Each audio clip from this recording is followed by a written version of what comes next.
కాణిపాకం వినాయక స్వామి దేవస్థానంలో సంకటహర చతుర్థి వ్రతం నిర్వహించారు. ఆలయ ఈవో వెంకటేష్ ఆధ్వర్యంలో వేద పండితులు శాస్త్రోక్తంగా పూజా కార్యక్రమాలు చేశారు. ఆస్థాన మండపంలో ఈ కార్యక్రమం జరిగింది.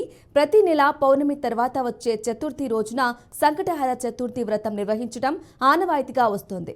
ఈ కార్యక్రమానికి వందల సంఖ్యలో భక్తులు తరలివచ్చారు.